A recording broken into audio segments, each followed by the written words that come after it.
Hey there guys, and welcome back. We have another 1908 game for you here today. We're all the way up to the 25th. Make sure I get everything squared away right. There we go. 25th of May 1908. Give you a look here at the standings in the American League. It's the Browns and the Red Sox, both teams with 20 wins. Browns 2 games behind the Naps. Red Sox are 2.5. Notice everybody has the same number of wins. It's just that the Naps have not played quite as many games as the rest. Remember, we're using the as scheduled schedule, not the as played schedule. So if you've done your own 1908 replay as played and you're wondering how did you play so many games, that's the reason why. There are pluses and minuses for doing that, and I've talked about that already actually in a couple of videos, and we'll talk about that more in the future.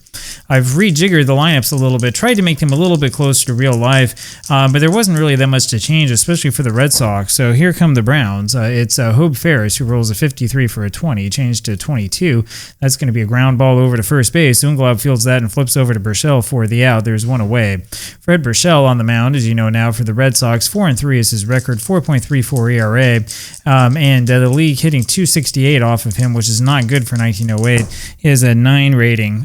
Jimmy Williams rolls a 52 for a 27. That'll be a ground to the left side, and Lord has that, throws to first, and there's 2 away. Here comes George Stone. Stone rolls a 25 for an 8. That'll be a fly ball over to center field. Sullivan has that for the out. And we'll go down to the bottom of the first inning. Here for the Red Sox is now hitting leadoff Amby McConnell, who's a bit faster than Gessler, who I had hitting leadoff before. McConnell's hitting 291. 285 on base percentage. He's going to be up against Bill Dineen. Bill is 5-3 with a 1.69 ERA. So you would probably tend to give the advantage to St. Louis here.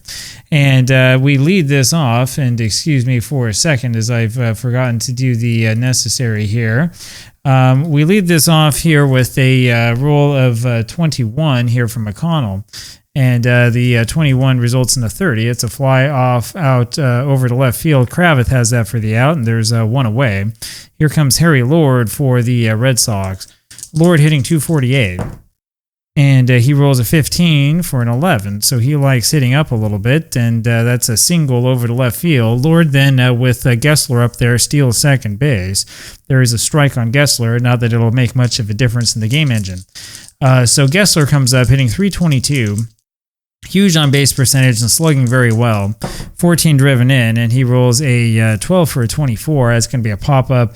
Hartzell, the shortstop, has that for the out, and there are 2 away here now for Bob Unglaub with the runner in scoring position.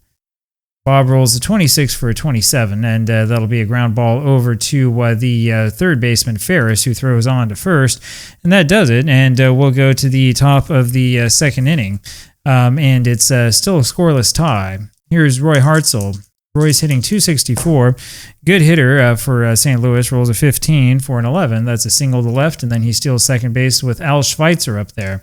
And so here is Schweitzer. Schweitzer has a pinch hit, and that's been about it. We haven't started him very much. I noticed that he started to start for the Browns around this time, so we figure we give the kid a chance and see what he can do. I don't even know if he's a kid. He may be an old man. Who knows? His roll is a 23 for a 32. It's a fly ball over to right field. Gessler's got that for the out, and there's one away. Hartzell is able to move to third after the catch by Gessler because Gessler doesn't have a great arm. That'll bring up Tom Jones with the runner on a third. We'll keep the infield back because it's so early. Question, though, is do we want to bunt with Jones or do we want to swing away? And it might behoove us to bunt, so let's give that a try. And rolls a 12 for a 24, and that's a bad bunt over there. Left side, Lord has it. He throws home to Krieger, and then it goes back to Heine Wagner covering at second. Jones is able to make it to second base, or Wagner, I'm sorry, covering a third. Jones is able to make it a second on that pickle, and that'll bring up Jim Stevens, and so the bunt fails, and it doesn't count as a bunt either for those of you keeping score, so that's going to make a problem for us. Here's Jim Stevens with a runner on a second and 2 out. His roll is an 11 for a 0. And here comes the next roll. It's a 24 for a 7. That'll be a single to right field, and that will score the runner. And so it's a 1-0 lead now for St. Louis. Here comes Danny Hoffman. Danny rolls a 45 for a 14, and Burchell's given up the walk. Now, I tell you, the one thing that has really bothered Burchell are those bases on balls. This W is almost the stroke of death here, and we've seen that if you've been paying attention with other pitchers. We've seen guys who are pretty good who end up falling apart because of that W. Here comes Bill Dineen, the pitcher, and he rolls a 34 for a 44. There's a little E roll. It's a 31, not within the range. So it's a fly ball over to center. That'll be easy for Sullivan, and Denny pulls it down for the out. And just like that, we will go to the top or bottom of the second inning. And it will be Denny Sullivan here to lead this off for the Red Sox. And they're behind 1-0, but trying to come back. Sullivan rolls a 33 for a 7. That'll be a single to right field, and that'll bring up Gavy Kravitz. And now what do you do here? Do you swing away or bunt? It's 1908, so we'll bunt. And I know I need to bunt a little more often. Kravitz, and the roll is a 15 for a 10, and that's a good bunt over to the right side. Jones fields it and flips over to Williams for the out. Sullivan moves to second. That'll bring up Heine Wagner now with the runner on at second base. One away here, bottom of the second. Heine will swing away, rolls a 42 for a 23, changed to a 37. And he's going to be out on a ground ball to the shortstop, and Hartzell was able to tag the runner out himself. And so Wagner's safe at first on what was a bizarre play. I don't think I've ever seen that one before. This brings up Lou Krieger now with 2 men out. Man on. Still 1-0 St. Louis. He rolls a 65 for a 35. There is this little E-roll to worry about.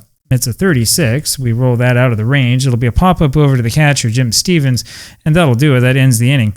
And so the Red Sox come away with nothing. They threatened, but the threats were all empty and vain. And we go to the top of the third. It'll be Hobe Ferris here for St. Louis. Ferris rolls a 25 for an A. That's a single to left center because Burchell is down to a C now. And that brings up Jimmy Williams. And now comes that question again. So do you swing away? Do you bunt? What do you do? Ferris doesn't really have much speed, and that's why they didn't hit him lead off in real life. But we like that on base percentage, so we will bunt. And the roll is a 44 for an 8, so we give up a hit for the bunt. It's a bunt back to Burchell, who throws over to the second baseman, McConnell, covering at first. Ferris goes over to second. One away now, and here comes George Stone, runner in scoring position again for the Browns. Stone rolls a 54 for a 45. That'll be a fly ball to right field. Gessler has it, and Ferris moves to third. Gessler, not a great arm, and that's really hurt them twice now. And so with 2 outs, that'll bring up Roy Hartzell. Roy's 1 for 1 today at a single, stole a base. He rolls a 64 for a 29. Comebacker to Burchell, who throws to first for the out. And that does it. So the Browns threaten, but do not score. And just like that, we move to the bottom of the third inning. Still 1-0 St. Louis. Here is Fred Burchell. Burchell rolls a 24 for a 13. That's going to be a strikeout. Deneen picks up his first. Amby McConnell up there next. Amby today 0 for 1, leadoff hitter. Rolls a 62 for a 12. There is that little E-roll. I always get excited, right? And then this happens. He rolls a 26 out of the range. So it's a ground ball to Jones, the first baseman, who goes to the bag himself, and there's 2 away. Harry Lord now. And Harry rolls a 23 for a 32. It'll be a fly ball over to right. Hoffman's got that for the out. And we go now to the top of the fourth inning. And it's still a 1-0 lead for the Browns. So up comes Al Schweitzer. Schweitzer comes up, rolls a 46 for a 13, and strikes out. Burchell gets his first strikeout. So both pitchers have at least one, as I recall. That will bring up Tom Jones. And so here comes Jones. His roll is a 44 for an A. That's a single to left center field. Hit number 4 for the Browns. And that brings up Jim Stevens with 1 out. Stevens singled last time up, drove in the first run of the game. And so I think the best thing to do here is to have Stevens probably bunt. Rolls a 53 for an 18, and that's a bunt back to the pitcher, Burchell, who picks it up, tries to go to first with it, and fumbles it and drops it. That'll be an error and a bunt charge, which is what we want to see, and that brings up Danny Hoffman. Hoffman, a good hitter, but he's hitting 193 so far. And so the question here is another strategic one. Let me know down below what you think about it. Do we swing away with him, or do we bunt with him? Modern answer would be to swing away, but I'm guessing that in real life they probably would bunt in this situation. The roll's a 45 for a 14, so it's all academic. He ends up walking anyway. That loads the bases. Infield will come in, and here's Bill Deneen. You got to pray that he doesn't hit a 13. He's got a couple of them here on this card. But again, in real life, you would probably bunt with him, so we'll try it. And look at that. Rolls a 44 for an 8. It's a good bunt to the left side. Lord has it. Throws over to the McConnell, covering at first. The only play he has. Deneen has bunted home a run, and it's a 2-0 lead now for the Browns. So it worked. Bunt, bunt, bunt, and bunting a whole bunch results in something. Here comes Hope Ferris. And he rolls a 16 for a 26. It'll be a ground ball over to second. McConnell has that and throws to first, and that does it. So we go now to the bottom of the 4th inning, and all that bunting sure makes you tired, doesn't it? It'll be Doc Gessler here to lead this off, the number 3 hitter for the Red Sox. Gessler's 0 for 1, hitting .320, hitting pretty well. He rolls a 44 for a 7. And let me make sure I'm in the right window here. There we go. That's going to be a single to right field, and so Gessler finds a way to get on base, and that will bring up Bob Unglaub, and we have the same game again, which is, so what do? Do you swing away? What do you do with this guy who's kind of slow? Gessler does have an 11, though, so I think we'll hit and run. Unglaub, pretty good hitter. And the roll of 56 for a 34, and that's not what you want. Line drive to Hartzell, and he's got Gessler picked off all day long at first. So one roll of the dice leads to 2 outs, and here comes Denny Sullivan. 2 away, bottom of the 4th, 2-0 Browns. Sullivan rolls a 32 for a 26. That is a ground ball over to Williams, the second baseman, who throws over to first for the out. And just like that, we go to the top of the 5th inning. We're about halfway through this one. It'll be Jimmy Williams here for the Browns. Kind of a quiet game. Low scoring, low hits, 4 hits for the Browns, 3 for the Red Sox. Here comes Williams against Burchell. He rolls a 44 for an 8, so there's hit number 5 for the Browns, and that brings up George Stone. Williams finds a way to get on. He does not have the 11. We won't worry about the hit and run. Up by 2, we're probably not going to worry too much about bunting. We'll let Stone swing away this time. And he rolls a 23 for a 32. It's a fly ball to right. Gessler's got that for the out. There's 1 away. Here now, Roy Hartzell. And he rolls a 26 for a 27, a ground ball to third. Lord throws to first. Williams moves up to second. 2 away here for Schweitzer. Al is 0 for 2. And he rolls a 36 for a 33. There is a little E-roll. It's a 62, so it'll be out of the range. As a pop-up over to the shortstop, Wagner, on the left side of the infield. He'll make that catch for the out. And we'll go now to the bottom of the 5th inning. It's a 2-0 lead here for St. Louis. And starting this off for the Red Sox is Gavy Kravitz. Gavy today had the bunt, one of the bunts. We've had a bunch. He rolls a 64 for a 22, changed to 16. That'll be a fly ball to center, and Schweitzer has that for the out, 1 away. Here now, Heine Wagner. And Heine rolls a 34 for a 44. There is a little E-roll. It's a 35, which is out of the range. Fly ball over again to Schweitzer in center, and there's 2 gone. Lou Krieger up there now. And he rolls a 36 for a 33. It's a pop-up over to the second baseman. Williams has that for the out. And so we go to the top of the 6th inning, and it still is a 2-0 lead for the Browns. It'll be Tom Jones up here to lead this off for St. Louis. Jones rolls an 11 for a 7, and that'll be a single to right field. And so that's hit number 6 for the St. Louis Browns. And here comes Stevens, and you know what time it is. It is bunt o'clock. He rolls an 11 for a 0, but never fear, it will be a bunt. 15 for a 6 means it's a bunt to the left side, and Lord has that, throws over to McConnell at first covering, and Jones moves to second, 1 away. Here now is Danny Hoffman, and now's the part where you swing away, right? Hoffman's walked twice. See if he'll walk again against Burchell. The roll 26 for a 27. That's a ground ball over to the left side. Lord has it and throws to first for the out, and there's 2 away. Bill Denis now with that runner in scoring position still waiting, looking so tempting. And the roll 54 for a 45. It's a fly ball to center, and Sullivan has that for the out. And with that, we go to the bottom of the 6th inning. And the Red Sox, still down by 2, are looking towards Fred Burchell, the pitcher, to try to get the offense sparked here. Only 3 hits for Boston off Bill Denis. Burchell rolls a 41 for a 27. That'll be a ground ball to the third baseman, Ferris, who throws to first, and there's 1 away. Amby McConnell up there now, the leadoff hitter. He's 0 for 2.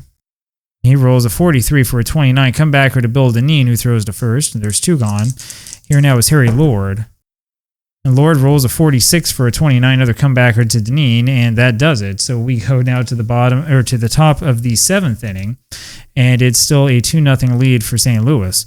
Hope Ferris will lead this off for the Browns. And Ferris rolls a 43 for a 29. Comebacker to Burchell, who throws to first. There's one down. Up now is Jimmy Williams. And Williams rolls a 23 for a 32. It's a fly ball to right field. And that will be Gessler catching that for the out, 2 away. Here now is George Stone. Stone rolls a 41 for a 28, ground ball over to short, and Heine Wagner makes that play and throws to first. And just like that, we'll go to the bottom of the 7th inning. And if you feel like this is going pretty fast, then welcome to the club. It's been like this almost every one of these 1908 games. Every now and then we get one that's a head-scratcher, but a lot of these have been kind of quiet.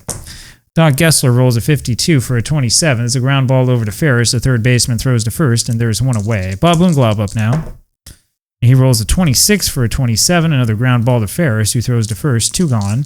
Here now, Denny Sullivan. Denny rolls a 66 for a 0. This will be interesting. And a 34 for a 7, so he only gets a single out of all of that. Not so much excitement there. That brings up Gavy Kravitz with a runner on at first, but with 2 outs.